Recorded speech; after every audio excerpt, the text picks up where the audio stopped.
What's up, squad? We back at them again, man, when they thought it was finna end. Thank y'all for riding with me. Well, you know you forever locked in with your boy Stories with V. At this time, family, you already know what I need y'all to do for me, man. We back in the studio. Make sure y'all like, share, comment, smash that subscribe button, y'all. Why? Come on now. We on that road to 100K. And if you new to the channel, welcome. Thank you for being here. It's an honor and a pleasure. So listen, sit back, relax. You can take a seat on the bed or cop a squad on the toilet seat. I got the rest of the show from here. To that one and only V Squad. They know the motto, man. Listen, it ain't no squad like our squad because they don't mob how we mob. So with that being said, we're going to continue to push, mob, put them numbers up, and dominate 2024. It's our year. If you would like to support the channel through Cash App, boom, it's listed right there. If not, please join the membership, man. Exclusive content over there. You definitely want to get involved. If you would like to come on the show and tell your story or have a story told through V, jump in that comment section right now or DM me on one of my platforms, man. We would love to have you on. Without further ado, family, y'all know what time it is. Let's jump into them V-Mob. Shout out to the day. Number one on the V-Mob list, man. Salute to Marcus Jones. What it do, family? Number two on that V-Mob list, man. Salute to my Dugs. Call me D. What it do, family? Number three on that V-Mob list, man. Salute to Antoine Williams. What it do, family? And number four on that V-Mob list, man. Salute to Logically Speaking, man. Welcome to the family, man, because that's exactly what we are over here at the V-Mob, a family, where we come together each and every day, tell an entertaining story, laugh, chill, vibe, take our minds away from whatever we got going on at the time, and try to prevent one person from ever spending one night inside that cell, man. So without further ado, family, y'all know what it is. We back in motion. Gangsta Love, part 3. Meet me over there. Let's go. We got something hot today. Boom.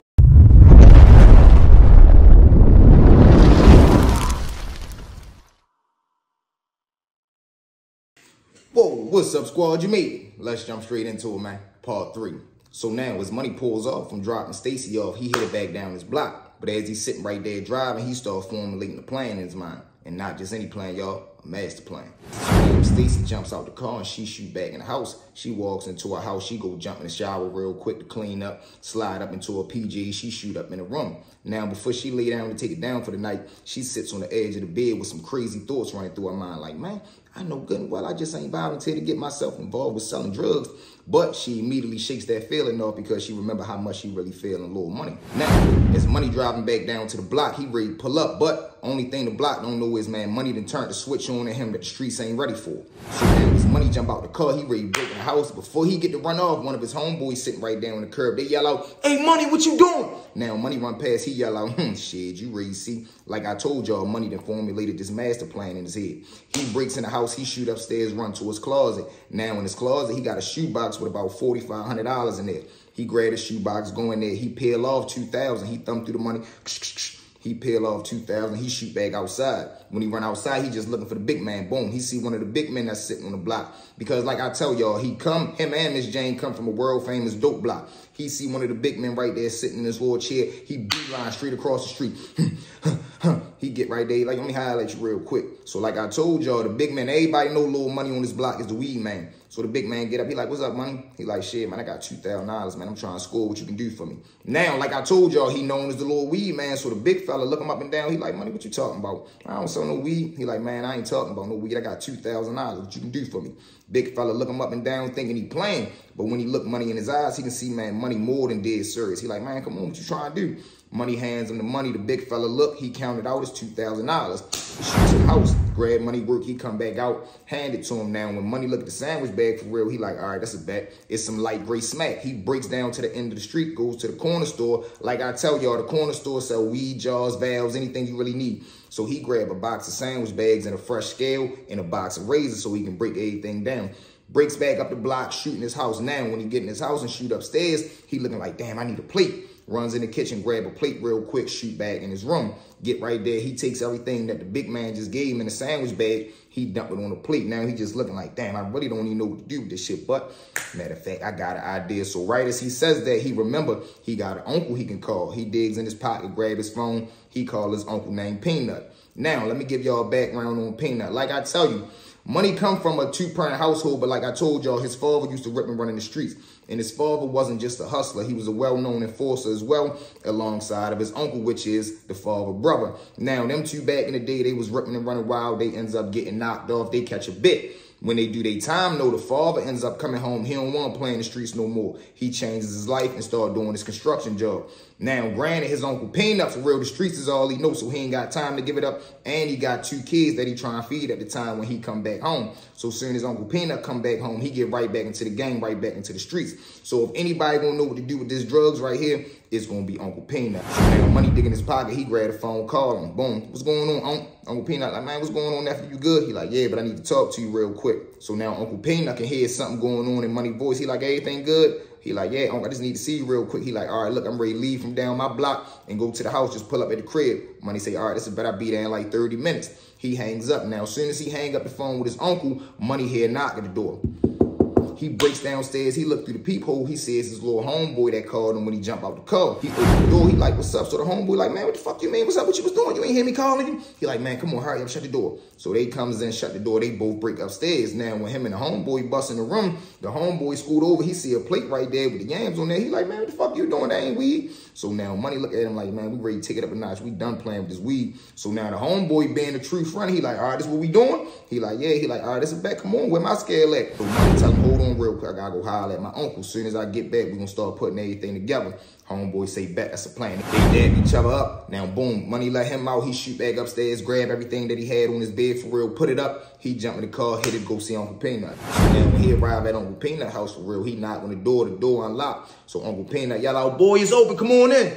So now little Money stepped in, he see his uncle right there sitting down watching TV. Uncle Peanut jump up, he heard him run to the door. What's going on, nephew? You good, man? You don't even usually call me out the blue like this. Everything okay? So Money like, yeah, man, but I got something to show you. He dig in his pocket. He grab out one of the yams that he had. He showed it to him. So now Uncle Peanut like, man, what the fuck you doing with this? What you bring me this for? He like, look, man, I'm trying to really get some money, man. I'm tired of playing with this weed. I hired at the big man on my block. I just want to see if this stuff any good. So now Uncle Peanut just sitting right there looking at him like, man, I was a street dude. Your father was a street dude. It's no surprise that it's in your blood. So he just look at him like, boy, you couldn't resist the temptations of the streets. I got you. So now he observing the yams that the big man gave him on his block. He like, yeah, it's chunky, hard, light gray. Might be a bum, but listen, I got something better for you. You know you ain't supposed to never holler at nobody out the family. You was supposed to call me before you grab this nonsense. Money just sitting right there like, man, I ain't know Uncle ain't hit me till I got upstairs where he put it together for real, and I ain't know what to do with it. So now Uncle Peanut say, all right, man, go sit down real quick. I got you. Uncle Peanut break upstairs. He go in his stash spot. He grab out a 50 piece out of the work that he be selling. He go in the safe. He peel off $3,000 because Money done already told him he just spent $2 grand to get this work that he bought from his big man on his block. Uncle Peanut shoot back downstairs. He say, hun, take this. He hands him the work. Then he hand him the $3,000. So Money like, man, what I'm supposed to do with this? He say, this right here, this going to get your block banging. Tomorrow when you go out or the night, go to one of the little boost phones, grab you a little trap phone for real so you're not dealing off your personal phone. Bag this up, bag that up, drop T's with that, and I'm going to teach you the rest starting tomorrow. So after he say that, Money just jump up like, damn, man, I love you, Uncle, man. I knew you was going to say that shit. All right, I'm going to call you as soon as I get home. He like, all right, that's a bet. Remember what I told you, man. Bag this up separate. Drop T's with that when that mean give out testers. And then as you slowly start to pick up traffic, I'm going to teach you how to mix this one in with that. But from now on, you don't holler at nobody but Uncle. You understand? Money sitting right there looking at him like, man, I got you. I don't love you. They dabs each other up. Money hit it back round the way. Now, as soon as Money pull up back round the way, he jump out the car. His little homeboy already sitting right there ready because he ain't got nothing but money on his mind. He thinking, man, we ready to start some big boy drugs now. We still won't have the weed. I'm ready to get things jumping. He eager beaver, y'all. So now, as soon as Money pull up, he's sitting right there. He beat Money across the street. You ready? You ready? Did you get it? So Money jump out the car. He like, yeah, I got it. Goddamn, stop being hot. Come on. Boom. So they breaks in the house. They shoot upstairs. Now, when they get upstairs, the homeboy like, man, what we supposed to do with it? He like, grab a razor. I got my razor. We gonna bust everything down in the yams. He like, what's yams, man? Make him a gram on the scale. He like, all right, so what we gonna sell them for? He like, man, the regular people, we gonna sell them for 85 or 95. If we can find some big sales, we gonna sell them for like 120, 130. And then we just gonna re-back up with my uncle. We ain't messing with you no more. So homeboy like, all right, that's a bet. Give him my razor. He gets his razor. Money run downstairs, grab him an extra plate. They split the work in half and they begin bagging everything up.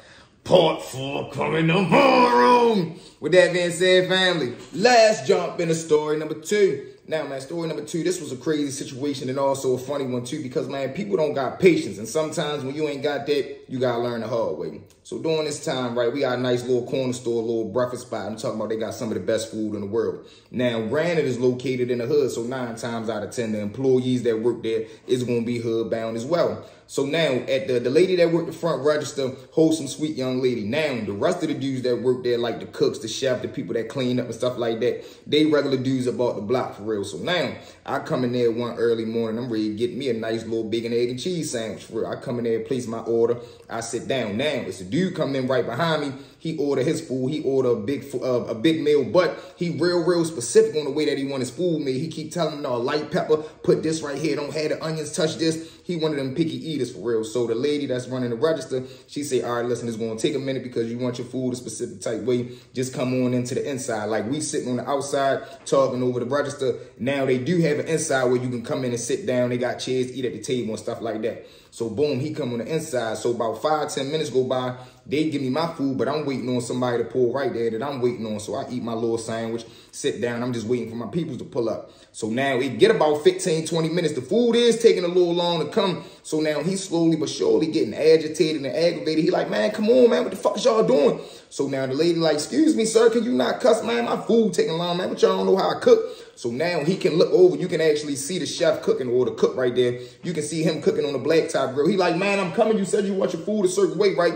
He like, yeah, what the fuck? You don't know how I cook, man. How long you been working here? So now, of course, the chef, man, he getting agitated for real. He like, yo, come on, man, just sit down. So now it's time going past. The little dude that's ordering the food, he just keep giving them orders. No, don't put that on there. Yo, I said light mayo, no pepper on there, yo. So the chef turned around. He like, God damn, man, what you just want to cook the food yourself? He say, hell yeah. So now he goes to like jump over the counter. Like I tell you, the lady that's running the register, she right there on the other side. So she puts her hands up like, sir, you can't do that. Now, granted, he tries to like move her hand and like push it. But he pushed a little too strong and she ends up falling. Now, when she hit the ground, she get the, oh my God. Now, as he do that and push her down, he jumps over. I lie to y'all not. Soon as his feet hit the ground, the chef or the person that was right there cooking on the grill, regular hood dude, he had already grabbed the flat pan. He turned around, catch him straight in his face. Now, when he hit him in his face, the impact of it, boom. Shorty get the stumbling back. The cook dude catch him with a crazy left. Boom. Now, when he knock him out, Shorty hit the ground.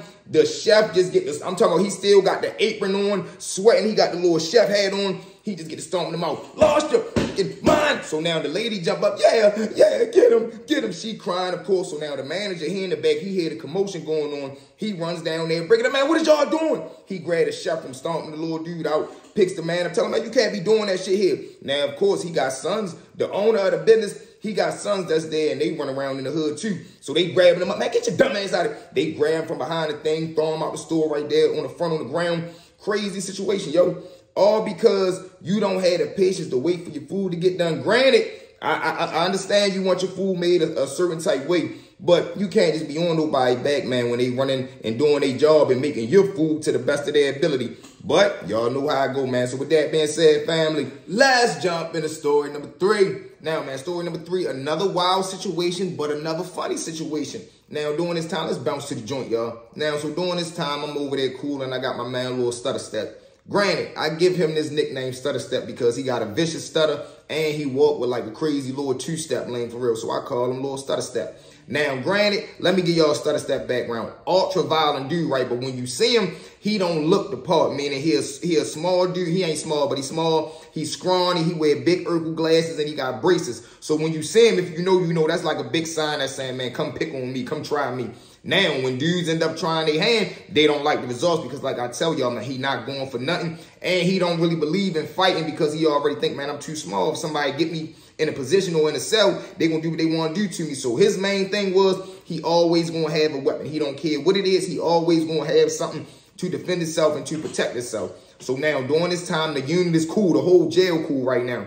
Like I tell y'all, man, all it takes is for a fresh wave of inmates and convicts to come through, fall on your unit, fall on your compound, and the whole jail will get flipped upside down, man. So during this time, we got a bunch of fresh people coming through. Now, we get the dude named Big Beast. He land on our unit. Granted, the name Big Beast, one of them big, bald, ugly, back, cocky type dudes that just got transferred from breaking somebody's jaw this last jail. So not only is he coming here extra big with that ego on his mind, he just knocked somebody out and everybody, like I tell you, man, dudes that see that you big and they think you violent, so they try to cater to you. They be acting scared around you. So that makes the person who people acting scared of, they get the watermelon head and start thinking they bigger than they really are. So now he walking around doing what he wants to because he dealing with a lot of chumps. And 9 times out of 10, these big bully type dudes, they only go for chumps. They don't deal with real men. So now, boom, one day he going around doing what he do. One day I'm on the 2nd floor tier. Now I'm looking over. I see little Stutter Step right there on the phone, chilling, talking to his peoples. Now I'm on the 2nd floor tier. I see Big Beast come out his cell. He going towards Stutter Step. So when he get right there, I see him say something to Stutter Step like, yo, let me get the phone real quick, yo. So Stutter say, man, I got you as soon as I get off. No, bitch, I want it now. That's exactly what he say to him. So Stutter like, what? Big Beast goes right there, hanging the phone up. Now you heard what the fuck I said. So now Stutter, he goes straight to his all-the-war bag. You too big. I ain't ready to do this with you right here. So now Stutter like, all right, this is a bet you got it, big man. You got it. So he backs up, put his hand in the air. Big Beast, of course, being cocky. Now this is Stutter all-the-war strategy, making Big Beast feel as though he defenseless when he really nowhere near defenseless. So he back up, put his hands in the air. Now Big Beast step right there. He like elbow him in his chest. Man, back the fuck up. You heard what I said, man. So boom, he grabbed the phone. He started punching his number. And I don't know what this fool had in his mind to think that you can disrespect a man like that and have your back towards him. He must have really felt as though he was a big dog. Now, Big Beast is facing towards the phone. So he looking towards the wall. His back is faced towards Stutter Step. Man, Stutter Step right back going his dip my little man up that blick. He don't aim for nothing but the top of his head. He hit him dead in the head. Now, when he hit him, I lie to you not. All I seen was Big Beast's hand go in the air with the phone come out, and he go to grab his head, but you can just hear the scream. Ah! When he do that, man, I'm talking about Stutter pull it back out, get the wham him out all in his back. Lost your fucking mind now, shorty. Big Beast got his hands against the wall for real. You can see the little blood shooting out his back. His body slowly but surely sliding down the wall. Now, like I tell y'all, little Stutter ain't big. He only probably weigh like 125 pounds. He grabbed the back of his shirt. Like he was so small, he couldn't even get both sides of his shoulder. This is how big Big Beast was. He drags him down to the ground. When he get him down to the ground, he just stand over top of him, get to finish him and him out. Mop, lost your fucking mind, dumb bitch. Now he get to wearing him out. The CO right there in the bubble, she see what's going on. She just sees Stutter standing over him with the motions going up and down and blood coming out. She goes crazy, hit the buzzer. They come in there. Of course, they bang the mace off on my man Stutter. He goes down because he too small. He not big enough to fight. Boom, he lays down, put his hands out. They hug, tie him up, shoot him up there to lock up. Of course, this big fool, he's so big, they got to call for more people to come to help turn him onto the little cart thing. They drags him out, shoot him up to medical. Never seen him again, but all that for what?